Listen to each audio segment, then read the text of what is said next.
जय हिंद साथियों, मैं सतबीर सिंह आप सभी का स्वागत करता हूं आपके अपने YouTube चैनल गगन एकेडमी पर। अगर दोस्तों आप हमारे चैनल पर नए हैं तो चैनल को सब्सक्राइब करें, वीडियो को लाइक करें, शेयर करें और कमेंट करें। भाई मैं आपको दोबारा से बताना चाहता हूं कि किसी भी चैनल को सब्सक्राइब करने के लिए कोई भी चार्ज नहीं लगता, तो प्लीज़ चैनल को सब्सक्राइब करें ताकि मुझे भी मोटिवेशन मिलता रहे और मैं और अच्छी से अच्छी वीडियो बनाता रहूं। तो दोस्तों कल हमने पढ़ा था सम संख्याओं के बारे में, विषम संख्याएं, प्राकृतिक संख्याएं, इन सब के बारे में हमने कल पढ़ा था। आज हम पढ़ेंगे दोस्तों परिमेय और अपरिमेय संख्याओं के बारे में। इनके बारे में बच्चों को बहुत कन्फ्यूजन रहता है कि कौन सी परिमेय है, कौन सी अपरिमेय संख्या है। तो वह सारा डाउट आपका क्लियर हो जाएगा इस एक छोटे से वीडियो में। ठीक है दोस्तों, पहले मैं बात करता हूँ परिमेय संख्याओं की। तो दोस्तों जितनी भी आपकी प्राकृतिक संख्याएं हैं, जितनी भी आपकी प्राकृतिक संख्याएं हैं और उसके बाद जितनी भी आपकी पूर्ण संख्याएं हैं, पूर्ण संख्या और जितने भी आपके पूर्णांक हैं, ठीक है दोस्तों, ये सभी आपके परिमेय संख्याओं में आते हैं। कहने का मतलब ये है दोस्तों कि अगर इसमें रेखा लाइन पे 0, 1, 2 ये ऐसे करके इन्फिनाइट तक और इधर -1, -2 ये भी इन्फिनाइट तक ले लेता हूँ, तो ये मेरे सभी के सभी संख्याएं क्या होंगी? ये मेरी परिमेय संख्याएं होंगी। ठीक है दोस्तों, चाहे वो प्लस की संख्याएं हैं, चाहे वो माइनस की संख्याएं हैं और चाहे वो 0 है। ठीक है दोस्तों, पहली बात ये है। दूसरी बात ये है दोस्तों कि परिमेय संख्या हमेशा P/Q यानी अंश और हर के रूप में आपकी होंगी। ठीक है दोस्तों, और जो आपका क्या हुआ है वो बराबर नहीं होगा 0 के। कहने का मतलब ये है दोस्तों कि हम किसी भी संख्या को, जैसे हमने 3 लिखा, 3/0 नहीं लिख सकते, ये संख्या परिमेय नहीं होगी, क्योंकि अगर हम किसी संख्या को 0 से भाग देते हैं तो उसका आंसर आएगा इन्फिनिटी। ठीक है दोस्तों, और अगर हम 0 को किसी संख्या से भाग देते हैं तब हमारा आंसर आता है 0। ये बात भी आप याद रखना दोस्तों कि जब मैं किसी संख्या को 0 से भाग देता हूँ, वह चाहे कोई भी संख्या है, अगर मैं किसी संख्या को 0 से भाग देता हूँ तो वह मेरी संख्या निकल जाती है इन्फिनिटी, और जब मैं 0 की संख्या से भाग देता हूँ तो मेरा आंसर आएगा 0। ठीक है दोस्तों, कहने का मतलब आपकी जो नंबर लाइन पे है 0, 1, 2, 3, 4 प्लस में और माइनस में -1, -2, -3 इन्फिनाइट तक, ये सारी हमारी संख्याएं परिमेय। ठीक है दोस्तों, उसके बाद दूसरी बात, अगर कोई संख्या अच्छा एक बात और याद रखना दोस्तों कि इसमें कोई भी संख्या है, जैसे मैं ले लेता हूँ 3/4, ठीक है जी, मैं ले लेता हूँ 5/7, ये सभी संख्याएं आपकी क्या होंगी? परिमेय संख्याएं होंगी, और इनका कोई भी उभयनिष्ठ गुणनखंड नहीं होना चाहिए।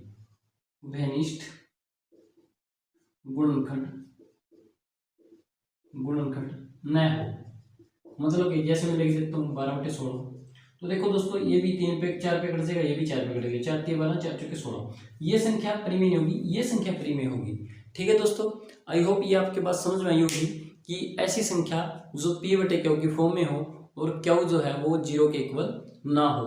ठीक है दोस्तों, और जिसका कोई भी उभयनिष्ठ गुणनखंड ना हो, तो ऐसी संख्याएं परिमेय संख्याएं कहलाती हैं। ठीक है दोस्तों, अब अगर मैं दोस्तों अपरिमेय संख्या की बात करूं तो वो संख्याएं जो P/Q की फॉर्म में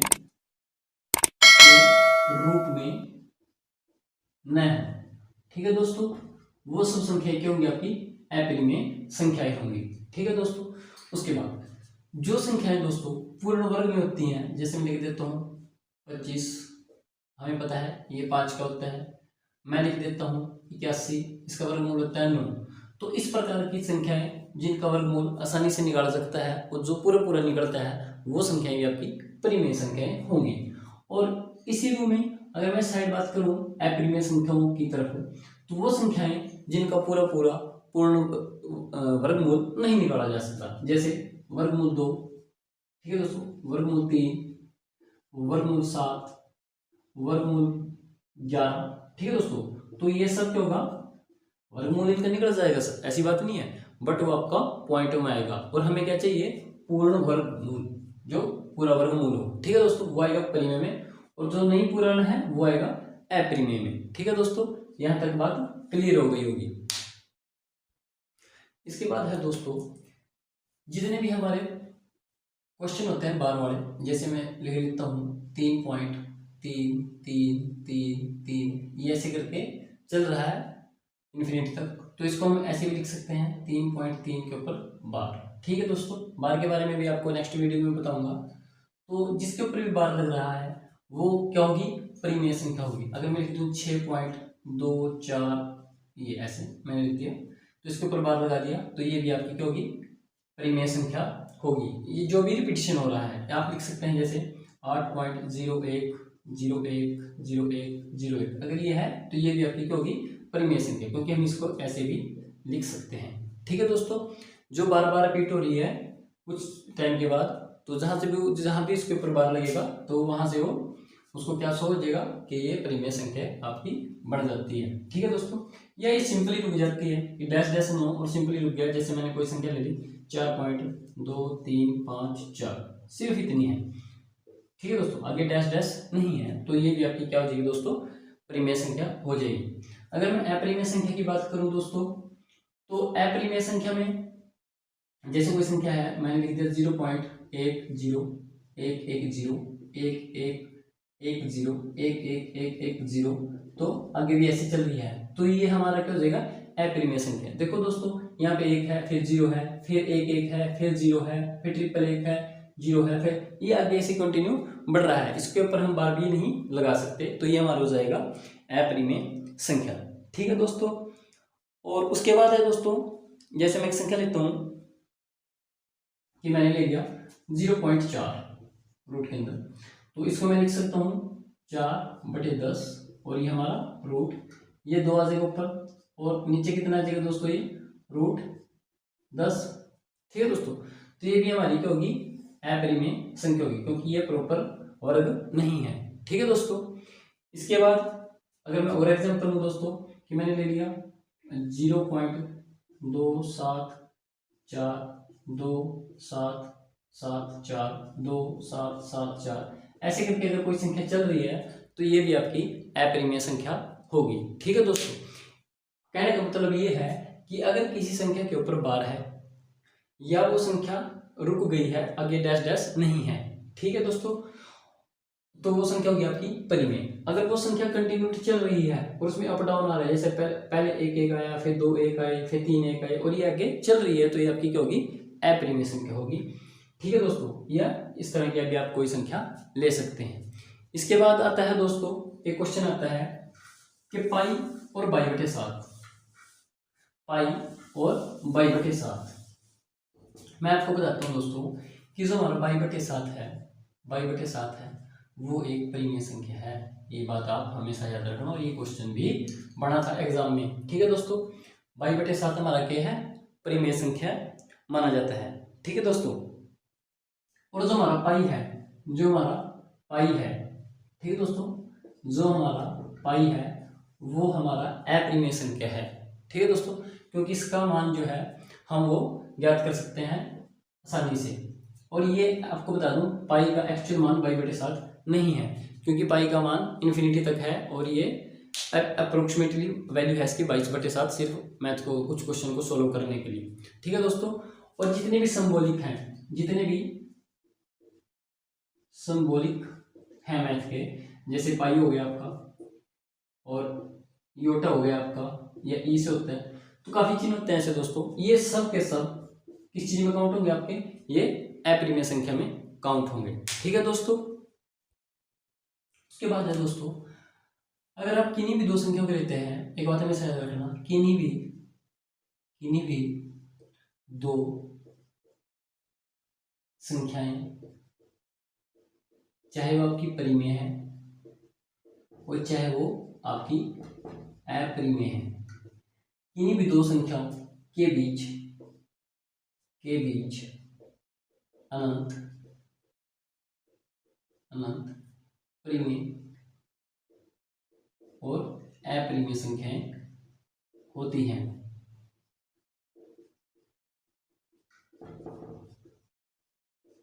ठीक है दोस्तों, अगर कोई भी दो संख्याएं ले लूँ मैं, ठीक है, अगर मैं दोनों अपरिमेय हैं तो उनके बीच में अनंत अनंत जिसकी आप कल्पना नहीं कर सकते अपरिमेय संख्या होगी। अगर मैं दो परिमेय संख्या ले लेता हूँ तो उनके बीच में अनंत परिमेय संख्या होंगी। ठीक है दोस्तों, ये बात भी आपको याद रखनी है। उसके बाद अगर मैं आपसे बात कहूँ कि इसको निकालते कैसे हैं दोस्तों, कि अपरिमेय संख्या और परिमेय संख्या को कैसे निकालते हैं, तो इसको निकालने के काफ़ी तरीके हैं दोस्तों। जैसे मैं आपको बोलूँ कि 1 व 2 के बीच,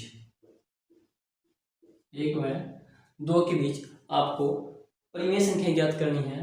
आप ले लो 5 परिमेय संख्या ज्ञात करें, 5 परिमेय संख्या ज्ञात करें। तो आप कैसे ज्ञात करेंगे, तो देखो दोस्तों, आपको 5 निकालनी है ना, तो इससे आपने ज़्यादा लेना है। जैसे मैं इसको लिख देता हूँ, इसको मैं लिख देता हूँ 1/6 और इसको भी मैं 2/6 लिख देता हूँ। ठीक है दोस्तों, जब मैंने नीचे 6 लिया है, कुछ भी आप ले सकते हैं, कोई इशू नहीं है कि 6 लेना आपने, वैसे जितनी परिमेय संख्या उससे फालतू ले लेते हैं तो इजी से हो जाता है।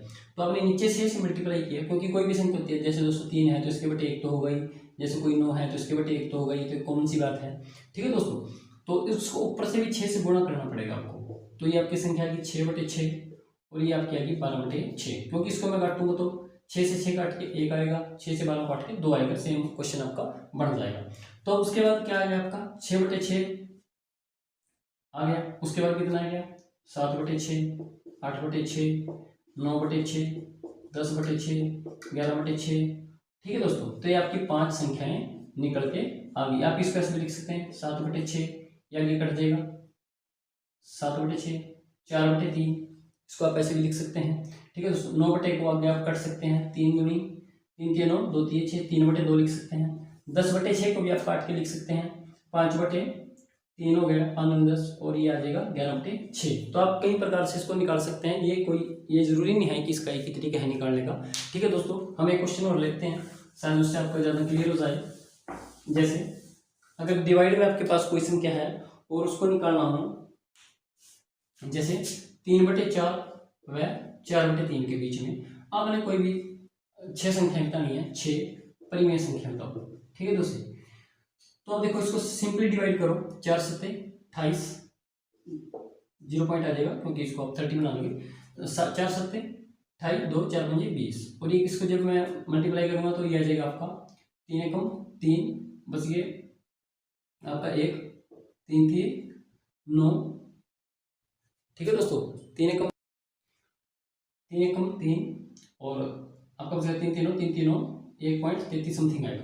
तो इसके बाद देखो दोस्तों, बड़ी संख्या है, आप मैं यहाँ पे लिख देता हूँ 0.75, 0.76, 0.70, 0.78, आप जितनी मर्जी अनुसार लिख लो, 1.33 तक जैसे आएगा 0.99। ठीक है दोस्तों, तो यहाँ तक देखो कि 75 76 20 22 25 तो यही बनेगी दोस्तों। तो आप जितनी मर्जी इसको लिख सकते हैं, आगे 1 है 1.001 है 1.02 है, तो ऐसे आप काफ़ी संख्याएं बना सकते हो। तो ये इजी है थोड़ा, इसको आप माइंड में रखें कि अगर आपसे पूछ ले कितनी संख्याएं बनेगी तो आप ऐसे निकाल सकते हैं। इसका एलसीएम भी ले सकते हैं 4 3 12 और आप इजी इसको कर सकते हैं। ठीक है दोस्तों, आगे इसमें क्वेश्चन बनता है। तो दोस्तों मैंने कुछ लिखा है आपके लिए क्वेश्चन, ये बोल रहा है कि जब परिमेय और अपरिमेय दोनों संख्याओं के होने पर अगर उनके बीच में प्लस का चिन्ह है, उनके बीच में माइनस का चिन्ह है, उनके बीच में डिवाइड का चिन्ह है, उनके बीच में मल्टीप्लाई का चिन्ह है, अगर दो संख्याएं आपके पास जिनमें से एक परिमेय संख्या है और एक अपरिमेय संख्या है, उनके बीच में कोई भी चिन्ह है, तो आपका जो आंसर है वो हमेशा अपरिमेय संख्या ही आएगा। ठीक है दोस्तों, अगर दोनों ही इस कंडीशन में हो जाती हैं। ठीक है दोस्तों, जैसे मैं ले लेता हूँ -3 3 - 5। ठीक है दोस्तों, तो इसमें आपका आंसर क्या आएगा, अपरिमेय संख्या, √3 - 5, क्योंकि इसमें ये अपरिमेय संख्या है और ये परिमेय संख्या है। ठीक है दोस्तों, इस प्रकार अगर मैं और भी कोई क्वेश्चन लेता हूँ जिसमें एक अपरिमेय संख्या हो और एक परिमेय संख्या हो, जैसे 2 √2 + 6, इससे भी आपका आंसर क्या आएगा, अपरिमेय संख्या आएगा। ठीक है दोस्तों, तो आप कोई भी एग्जाम्पल ले लो तो आपका आंसर अपरिमेय संख्या ही आएगा। अगर दो अपरिमेय, अब बात है सिर्फ अपरिमेय, इसमें तो दोनों थी परिमेय अपरिमेय, इसमें बोल रहा है कि अगर दो अपरिमेय संख्याओं को जोड़ा जाए, अगर दो को जोड़ा जाए, सिर्फ दो अपरिमेय संख्याओं को जोड़ा जाए, तो आपका जो आंसर है वो भी अपरिमेय ही आएगा। ठीक है दोस्तों, कि जैसे अगर मैं कोई एग्जांपल ले लेता हूँ 3 प्लस √2, ये मैंने एक परिमेय ले लिया, क्या परिमेय ले, और इसमें मैं √2 को ऐड कर देता हूँ, तो 3 का हमारा 3 आ गया, 1 1 2 2√2, तो यहाँ से भी आपकी निकल के अपरिमेय संख्या आएगी। ठीक है दोस्तों, और अगर दो अपरिमेय संख्याओं को घटाया जाए, इसमें जोड़ा जाए, इसमें माइनस किया जाए, तो आपको उत्तर परिमेय भी आ सकता है दोस्तों, और आपका जो आंसर है वो अपरिमेय भी आ सकता है। ठीक है दोस्तों, फॉर एग्जाम्पल जैसे मैं संख्या ले लेता हूँ 5 माइनस, मैंने ले लिया 5 प्लस √2 और माइनस √2। ठीक है जी, मैंने इसको घटा दिया, तो अब देखो कि किससे कट जाएगा और आपका जो आंसर आएगा √5 आएगा। तो ये √5 क्या होता है दोस्तों, अपरिमेय संख्या। और अगर मैं इसे एग्जांपल बोलूँ, मैंने ले लिया 3 प्लस √2, इसमें से मैंने घटा दिया √2, तो इससे घटेगा तो आपका सिंपल आंसर आएगा 3। तो ये क्या है, परिमेय संख्या है, और ये क्या है, हमारी अपरिमेय संख्या है दोस्तों। तो आपको ये बात समझ आई होगी कि जब मैंने दो अपरिमेय संख्याओं को जोड़ा तो आपका आंसर है अपरिमेय संख्या, और अगर मैंने दो अपरिमेय संख्याओं को घटाया तो मेरा उस आंसर जो है वो परिमेय भी आया और अपरिमेय भी आया। आगे है दोस्तों इसमें, दोस्तों ये क्वेश्चन एक बार एग्जाम में पूछा था, निम्न में से अपरिमेय संख्या बताओ। एसएससी एग्जाम में था, क्यूब रूट है 3, 40 96, 40 96 यहाँ पे 4 है, 40 96 6 है, कि इस चीज को 6 बार गुणा करें 40 96, और 40 96 यहाँ पे 8 है। तो दोस्तों इसको सोल्व कैसे करेंगे, देखो हमें पता है जो 40 96 है, 4096 है, इसका जो वर्गमूल होता है वो होता है 64, 64 होता है, कि जब मैं 64 गुणा 64 करूंगा तो मेरे पास निकल जाएगा 40 96, और इसको मैं लिख सकता हूँ 2 की पावर 6, और इसको मैं लिख सकता हूँ 2 की पावर 6, क्योंकि 2 की पावर 6 64 होता है, तो ये आ गया हमारे पास 2 की पावर 12, क्योंकि जब बेस सेम हो तो हमारी पावर जो है वो ऐड हो सकती हैं, कि 2 की पावर अगर मैं 12 करूंगा तो मेरे पास निकल जाएगा 40 96। अब हम इसमें रख के देखते हैं 40 96 में मैंने लिखा 2 की पावर 12 बटे ये जो बाहर है 3, इसको डिवाइड कर देंगे, 3 चौके 12, तो 2 की पावर 4। ठीक है दोस्तों, ये हमारा ए ऑप्शन था। उसके बाद बी ऑप्शन में उठाते हैं 40 96 की जगह हम लिखेंगे 2 की पावर 12 गुणे, यहाँ पे 4 है बाहर तो 1/4 कर देंगे इसको, ये सिंपली 4 कर दो, 4 3 12, तो निकल के आ गया 2 की पावर 3। ये हमारा बी ऑप्शन था। सी ऑप्शन ये देखना 40 96 की जगह हम लिखेंगे 2 की पावर 12 और इसकी बटे लिखेंगे हम 6, 6 दूनी 12, तो निकल के आ गया 2 की पावर 2, और सेम एज डी ऑप्शन में लिखेंगे हम 2 की पावर 12 बटे 8। जब मैं इसको काटूंगा तो 4 3 12, 4 दूनी 8, यानी कि 2 की पावर 3/2। तो ये जो हमारा निकल के आया दोस्तों 3/2, ये हमारी होगी अपरिमेय संख्या। ठीक है दोस्तों, क्योंकि ये पूरा पूरा है तो ये हमारी परिमेय संख्याएं हैं, और ये जो पूरा पूरा नहीं है वो हमारी अपरिमेय संख्या है। ये एक बार एग्जाम में आया था दोस्तों। ठीक है दोस्तों, अगला क्वेश्चन अगर मैं लेता हूं कि 2 की पावर √2 की पावर √2 की पावर √2, ये आपको बताना है कि ये परिमेय है या अपरिमेय है। ठीक है दोस्तों, कि ये संख्या आपकी परिमेय है या अपरिमेय है, तो इसको हम सोल्व करेंगे। बीच में आपके इसको मल्टीप्लाई करेंगे, ब्रैकेट है बीच में, 2 दूनी 4, मैं करके दिखा दूँ आपको, 2 गुणा 2 4, 4 को 1 जोड़ 12 आ जाएगा 2, और जब मैंने इस रूट की पावर 2 की तो 2 से मेरा कैंसिल हो जाएगा, तो यहाँ पे निकल गया 2, और 2 मेरा क्या है, परिमेय संख्या है। ठीक है दोस्तों, तो आई होप ये बातें आपको सारी समझ में आई होगी, परिमेय अपरिमेय का कॉन्सेप्ट। ठीक है दोस्तों, तो आज हमने देखा है परिमेय और अपरिमेय का। इसका एक हल्का सा रिकॉल ले लेते हैं हम 2 मिनट के लिए। देखो दोस्तों, जितनी भी संख्याएं हैं आपकी, जो पूर्ण संख्या है, पूर्ण है, प्रकृति है, ठीक है दोस्तों, और पूर्णांक है, मीन्स 0 1 2, ये सब के सब आपके क्या होंगे इन्फिनिटी तक, और इधर माइनस में 1 -2, ये सब के सब आपके क्या होंगे परिमेय संख्या। अगर कोई संख्या पूर्ण रूप से वर्गमूल में है, जैसे मैं लिख रहा हूं 121, ये भी सब आपकी क्या होंगी परिमेय संख्या होगी। अगर कोई संख्या p/q की फॉर्म में है और जो क्यू है इज नॉट इक्वल टू 0 है, तो वो भी आपकी क्या होगी, परिमेय संख्या है। अगर कोई संख्या ऐसे है कि 7 की पावर 2 3 4 इसके ऊपर 12 लगा दिया मैंने, ठीक है दोस्तों, तो ये भी आपकी क्या होगी, परिमेय संख्या होगी। ठीक है दोस्तों, या कोई संख्या ऐसी है जैसे मैंने लिख दिया 3 की पावर 2 7 5 4 6, ये रुक जाती है, ये यहाँ पे आके स्टॉप हो जाती है, तो ये भी आपकी क्या होगी, परिमेय संख्या होगी। इसके बारे में अगर हम इस साइड बात करें तो जो पूर्ण वर्ग नहीं है, जैसे मैंने लिख दिया वर्गमूल 2 वर्गमूल 7, ठीक है दोस्तों, ये सब क्या होगी, अपरिमेय संख्या होगी, और जो पी बटे क्या होगी फॉर्म में न हो। ठीक है दोस्तों, और अगर आपसे पूछ ले कि दो परिमेय और अपरिमेय संख्याओं के बीच में कितनी संख्याएं होती हैं, अनंत संख्याएं होती हैं। ठीक है दोस्तों, ये बातें आपको समझ में आ गई होंगी। अगर मैं पाई की बात करूं, बाई बटे 7 की बात करूं, तो बाई बटे 7 मेरा किस साइड आएगा, परिमेय संख्या आएगा। अगर मैं पाई की बात करूं या आपकी योटा की बात करूं, ठीक है दोस्तों, ये सिंबॉलिक होते हैं, जो होते हैं अपरिमेय संख्या। ठीक है दोस्तों, ये भी आपकी बात समझ में आ गई होगी। ठीक है दोस्तों, तो आई होप ये सेशन आपको अच्छा लगा होगा, और अगर अच्छा लगा हो तो वीडियो को लाइक करें, चैनल को सब्सक्राइब करें। प्लीज़ दोस्तों, आपसे रिक्वेस्ट है कि मेरे चैनल को जरूर सब्सक्राइब करें, ताकि मुझे और मोटिवेशन मिलता रहे और मैं और अच्छे से अच्छे वीडियो बनाते रहूं। कुछ ही दिनों में मैं रीजनिंग के ऊपर वीडियो बनाऊंगा, अभी मैं सिर्फ भौतिक विज्ञान और मैथ के ऊपर वीडियो बना रहा हूँ। तब तक के लिए धन्यवाद दोस्तों, जय हिंद, वंदे मातरम।